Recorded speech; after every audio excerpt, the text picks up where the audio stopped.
بسم الله الرحمن الرحیم. ویلکم ټو هوما بیولوژي. نن ټاپک زما د 12م د بیولوژي نه دی او 12م بیولوژي کې مونږه دویم نمبر چپټر چې دی هغه مونږ شروع کړی دی. په دویم نمبر چپټر تقریبا چې دی دا غیر ډیر ویډیو چې ما اپلوډ کړی دي. په دې نننی لیکچر کې به مونږه په نیفران باندې بحث کوو چې نیفران چې دی څه ته وایي. نو دا ټاپک چې دی دا به تاسو د 10م په بیولوژي کې به تاسو ته ویلې د دې څه خبرې به تاسو ته یادي خو د 12م په بیولوژي کې دا څنګه ورکړل دا ټاپک تاسو ایکسپلین کوم به غوړي اور چې تاسو په پوه شئ. نو نیفران is the basic structural and functional unit of kidney. مطلب دا دی زمونږ ګردې هغه چې د کوم سیس نه جوړیږي نو هغه سیس ته مونږ وایو نیفران. structural unit مطلب دا دی چې دا ګردې چې دي دا نیفران نه جوړې دي او ګردې چې کومي کار کوي نو دا د څه د وجې نه کوي نه هغې د نیفران د وجې نه کوي نو ځکه ورته ویلی کېږي فنکشنل یونټ. د دې خبرې مطلب دا شو چې ګردې چې جوړیږي دا د نیفران د وجې نه جوړلي او ګردې چې کوم کار کوي نو دا د نیفران د وجې نه کوي. نو موږ دا ویلی شو د ګردې چې د کوم سیلز نه جوړیږي نو هغې ته موږ نیفران وایو. There are more than 1 million nephrons in each kidney او په هر یو ګرده کې د هر انسان په هر یو ګرده کې تقریبا 1 میلیون نفرانی مطلب دا چې 10 لک نفرانی. سټرکچر اف نفران اوس نفران چې دی دا څنګه جوړل سټرکچر دی څنګه دی نو نفران از مینلی کمپوزډ اف ټو پارټس. دا ساده نفران کې چې دی دوه حصې دي. اولنۍ حصہ چې دا هغه ته ویل کېږي رینل کارپسل او دویمه حصہ چې دا هغه ته ویل کېږي رینل ټیوبیول. اولنۍ حصہ به روالو چې دا رینل کارپسل څه ته وایي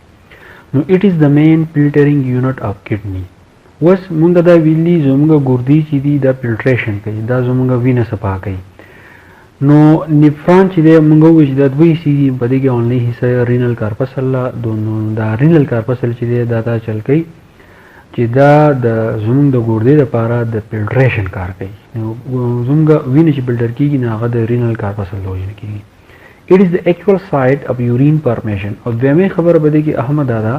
چې رینل کارپسل چې دی په دې کې تش بول چې دی هغه جوړیږي یورین چې تش بول ته وایي. It is further composed of two parts. اوس په رینل کارپسل کې چې دوه حصې مزید نورې دي. اولنۍ حصه په دې کې دا ګلومرولس او دویمه حصه په دې کې دا بومینز کیپسول. نو ګلومرولس چې دی نو اوس ګلومرولس ته وایي it is a bunch of capillaries. دا ډیر شی واړه کیپیلریز چې دي روان شوي دي present in Bowman capsule. نو ګلومرولس چې دا چې دا واړه رګونه دي او دا رګونه په څه کې روان شوي دي دا په بومن کیپسول کې. بومن کیپسول اوس هم جاست وایي. نو the glomerulus is a capillary tuft that receive its blood supply. نو ګلومرولس چې دی موږ به دا ووایو چې دا د رګونو یو مجموعه ده او دا څه چل کوي دې ته بلډ راځي چې کله ته بلډ راشي فرام ان افرنٹ آرټري. افرنٹ آرټري مطلب دا دی د ګردې ته چې کله وینه راځي نو د دې زړه نه ورته یو رګ راغلی د ګردې ته هغې ته ویلی کېږي افرنٹ آرټري. نو د دغې افرنٹ آرټري په ذریعه باندې وینه راشي د ګلومرولس ته او ګلومرولس چې دی دا رګونه دي of the renal circulation او د څه دپاره راځي چې کله ټول ارګن کې وینه وچولي نو دغه شان د زړه نه هم یو رګ راغلی د ګردې ته نو دغه شان وینه چې دی دلته کې راشي او it filters the blood او د ګلومرولس چې کوم رګونه چې دي دا چل کوي چې دا وینه چې دی فلټر کوي یعنې صفا کوي. بیا دویمه حصه د رینل کارپسل چې دا هغې ته موږ بومن کیپسول وایو. بومن کیپسول څه ته وایي د انټیریر کپ شیپ پارټ اف نیفران. د نیفران د نننی سټرکچر چې کوم یو وي نو هغه د کپ په شان جوړي پیکچر کې وینئ سراوند د ګلومرولس او دا د ګلومرولس نه چاپېره کوم رګونه چې د هغې نه چاپېره اسکارډ بومن کیپسول نو دې ته بومن کیپسول ویلی کېږي. اټ از ډبل وال او دا بومن کیپسول چې نو دا ډبل والي مطلب دا دی چې دا د دوه پوټونو نه جوړي ځکه جوړي چې په دې کې دننه دغه ګلومرولس دی او هغه چې موږ سره ټول رګونه د هغې یو قسم حفاظت هم کوي. بیا په دې کې یو بل لفظ دی پوډوسایټس. اوس پوډوسایټس څه ته وایي د سیلز اف بومن کیپسول دیټ ریپ اراوند د کیپیلریز. د بومن کیپسول هغه خلیې چې هغه د رګونو چاپېره شوي او د ګلومرولس ار کارډ پوډوسایټس نو دې ته پوډوسایټس وایي. مطلب څه شو زموږ سره کوم بومن کیپسول چې د دې مثال د پیالې دی او په دې پیاله کې دا دننه د ګلومرولس پروت دی نو د بومن کیپسول چې کوم والز دي د دې چې کوم سیلونه دي نو هغې ته مونږ پوډوسایټس وایو او دغه پوډوسایټ چې دی د ګلومرولس څه کوي حفاظت یو قسم حفاظت یې کوي. دویمه حصه چې دا نو هغه زموږ سره دا رینل ټیوبیول ځکه چې ګلومرولس اولنۍ حصه مونږه ګلومرولس بیا دویمه حصه چې د هغه زموږ سره رینل ټیوبیول چې دی دا وسط وایي د نیفران دوه حصې دي یو رینل کارپسل مونږ ووایي په رینل کارپسل کې بیا مونږ ګلومرولس او بومن کیپسول وي دویمه حصه د نیفران چې دا هغې ته مونږ رینل ټیوبیول وایو نو اټ از ا ټیوب اباوټ 3 سنټیمیټر لانګ دا یو پایپ شانتي وي چې دا 3 سنټیمیټر اوږد دي which arise from glomerulus او دا د کوم ځای نه راوځي دا د ګلومرولس نه راوځي رینل ټیوبیول یو پایپ دی او دا د رګونو د هغې مجموعې نه راوځي مطلب دا دی چې په دغه رګونو دغه مجموعه چې دا په دې کې دا وینه چې دی فلټر شي نو دا بیا چېرته راځي دا بیا راشي د رینل ټیوبیول ته اوس رینل ټیوبیول کې څه کمپوننټس په دې کې څه دي رینل ټیوبیول are divided into 4 region په دې کې اصل کې څلور حصې دي اولنۍ حصه دا پروکسیمل کانولوټیډ ټیوبیول دویمه دا لوپ اف هینل بیا د ډیسټل کانولوټیډ ټیوبیول او بیا د کلیکټینګ ډکټس نو زموږ سره دا څلور حصې شوې اوس په دا یوه په نمبر باندې وایو چې دا څه دي نو اولنۍ حصه به تېر راولو پروکسیمل کانولوټیډ ټیوبیول دا موږ پی سی ټي هم دې ته په شارټکټ کې ویلی شو نو اټ از د پوسټ اینډ لانګیسټ پارټ اف رینل ټیوبیول رینل ټیوبیول ما ووایي چې دا 3 سنټیمیټر اوږد دي خو دغه 3 سنټیمیټر یو دغه 5 په شان شکل چې دی دا څلور حصو ته ډیوایډ شوی دی نو په دې کې اولنۍ حصه چې دا نه هغه پروکسیمل کانولوټیډ ټیوبیول ده It contains microvilli and having more surface area for reabsorption. په دې کې زموږ د غټې ګوتې په شان سیزونه راوځي چې هغې ته ویلای ویل کېږي او د دې کار دا چې دا reabsorption کوي چې کله ګردې ته اوبه کمې شي نو دا کمې اوبه چې دی بلډر کړي نو هغه واپس چې دی جذب کوي It also contains large number of mitochondria په دې کې د توانایي دپاره د طاقت دپاره mitochondria for active transport of molecules او دغه mitochondria دلته کې څه کار دی دا ته کار کوي په دې کې چې کوم مالیکیولز دي هغه په مخ کې باندې بوځي مطلب دا دی کوم څیزونه چې بلډر شوي دي نو دا په مخ کې باندې بوځي دویمه حصه چې دا لوپ اف هینل دی موږ ته LH وایو نو it is a narrow and long U-shaped renal tubule زموږ سره U-shaped یو شکل دی زموږ رینل ټیوبیول موږ وایو چې دا 3 سنټیمیټر اوږد دی نو اولنۍ حصه به کې موږ پروکسیمل کانولوټیډ ټیوبیول او دویمه حصه چې دی هغه موږ لوپ اف هینل وایو نو دا د یو په شان وي It consists of 2 arm په دې کې اصل کې دوه حصې دي یوه زموږ سره د ascending arm مطلب دا دی چې کومه حصه چې د هغه لاندې راغله او بیا د descending arm او موږ وایو چې دا یو شکل دی نو چې کله دا یو جوړېږي نو په دې کې چې دا کوم یو طرف راغلی نو هغې ته ascending arm وایو کله چې بیا د یو په برخه تللی نو دا دویمه حصه چې دا د ښی طرف ته نو دې ته موږ وایو descending arm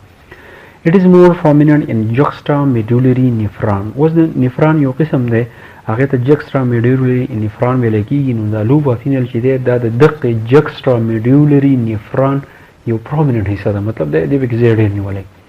It helps in reabsorption of salt and water د دې کار څه دی چې کله ګرده اوبه چې دی هغه مطلب فلټر کې کم سالټ چې دی هغه وځي نو لوپ اف هینل دا کار کوي چې کله د ګردې ته ضرورت شي نو داسې چل کوي دا د سالټ او واټر چې دی دوباره چې دی جذب کوي درېیمه حصه چې ده نو هغې ته ډیسټل کانولوټیډ ټیوبیول وایي موږ د ډي سی ټي وایو نو دیس پارټ اف رینل ټیوبیول لایز اوے فرام ګلومرولس دا دوست د ګلومرولس نه ټول نه لرې حصه چې ده نو هغې ته ډیسټل کانولوټیډ ټیوبیول وایي او اټ از ایکسپینډډ ان هایلی کویلډ پورشن اف نفران او د نفران هغه حصه چې هغه ډېر زیاته پیچیده د نفران هغه حصه چې هغه تاو شوي راتاو شوي نو هغې ته ډیسټل کانولوټیډ ټیوبیول چې دی ویلی کېږي څلورمنۍ حصه چې ده نو هغې ته کلیکټینګ ډکټس وایي نو دیز آر د ډکټس ویچ کلیکټ یورین اینډ پاسز انټو یورینري بلیډر کلیکټینګ ډکټس د نفران هغه حصه ده چې دا یورین چې دی په اخره کې دې ته راځي او دا یورینري بلیډر ته پاس کوي مطلب دا دی کوم چې میچازو خوپڼۍ چې ورته موږ وایو نو د هغې ته چې دی ټرانسفر کوي اوس په دې پسې بیا راځو ټایپس اف نفران نه چې د نفران قسمونه چې دي هغه څو دي نو according to position of nephron are classified into 2 types اصل کې د نفران چې دی که موږ د دې پوزیشن ته وګورو د دوه قسمونه دي اولنی قسم د دې د کورټیکل نفرون او دویمه د جکسټرا میډولری نفرون او دویمه چې د هغه جکسټرا میډولری نفرون دی دا اولنی به ترول چې کورټیکل نفرون ستوي نو دوز نفرون which are found in the cortical region of kidney د کډنی بهر طرف ته چې کوم نفرون موجود دي د کمی د وجه نشي د کډنی جوړې نه هغه ته موږ کورټیکل نفرون وایو These nephrons have relatively short loop of Henle په دې کې چې کوم loop of Henle د loop of Henle دا کار چې دا salt او water چې دی هغه دوباره جذب کوي نو په دې کې د loop of Henle چې دا ډېر زیات شارټ مطلب وړو کوي they have the renal corpuscle د دې خپل renal corpuscle چې دی هغه موجود دي او دا غین علاوه په دې کې بل خبردار ده چې they have the renal corpuscle in the superficial renal cortex د کم بهرنۍ حصه چې دا نو پای کې کم رینل کارټیکس ته موږ وایو نو دا رینل کارپسل چې دی نو دا اصل کې په دغه ځای کې موجود دي نو د دې پوزیشن چې کله موږ وایو نو هغه دې کې چې کوم ټاپکونه مطلب چې دی بیان شوی دي نو هغه بالکل د دې د پوزیشن مطابق چې دی نو هغه بیان شوی دي. In humans 70 to 80% of nephron or cortical nephron was د بهرنۍ حصه چې دا مونږ وایو چې په دې کې cortical nephron نو په دې کې د cortical nephron چې نو دا په پوره nephron کې د په دې پوره کډنی کې دا تقریبا 70 نواله د 80% پورې د cortical nephron او باقي 20% چې دی هغه زموږ سره juxtamedullary nephron. Now these nephron control the volume of blood under normal condition. was the cortical nephron څه کار دی چې کله بالکل نارمل کنډیشن مطلب دا دی زموږ وینه چې دا بالکل نارمل سرکولیشن کوي زموږ بدن کې نو دا سرکولیشن ولا سو کنټرول کوي په دې کډنی کې دا کارټیکل نیفرون کنټرول کوي. دویمه حصے ته برابر شو دا د جکسټامیډولری نیفرون دا څه د جکسټا چې موږ نږدې ته وایو او میډولری چې موږ میډولا ته وایو. میډولا ته چې کومه نیفرون نږدې نه هغه ته موږ چې د جکسټامیډولری نیفرون وایو. نو دوز نیفرون of which lobe final goes deep in medulla هغه نیفرون چې هغه په میډولا کې بالکل دننه تلي نو هغه چې د juxtamedullary nephron ته ویل کېږي او د renal corpuscle are close to the junction of cortex and medulla. او په دې کې چې کوم renal corpuscle دا ټکی استعمال شوی دی نو renal corpuscle موږ وایو چې کوم هغه ځای چې هغه فلټریشن کوي صفایي کوي نو د دوی د کوم فلټریشن کوم یونټ چې دی هغه کارټکس او میډولا ته چې دی نږدې کارټکس بهرنۍ سي ته وایو میډولا موږ دننۍ سي ته وایو د کډنی. In human this type of nephron is about 20 to 30%. او په انسان کې د نیفرون دا حصہ چې دا د 20 نه والا 30% پورې ده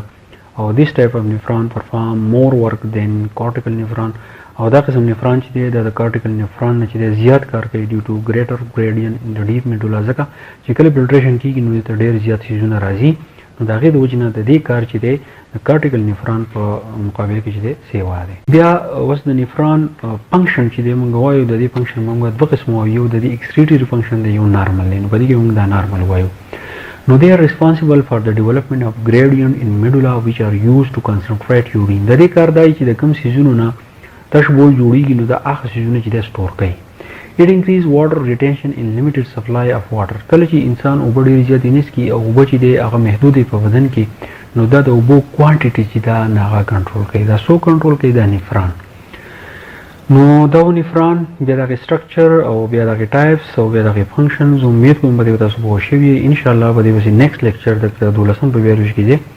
او ان شاء الله زه په بل ویډیو کې اپلوډ کوم. زه امید کوم چې تاسو پوه شئ خپل ویډیو ضرور راګي. ثانک یو ډیر مننه.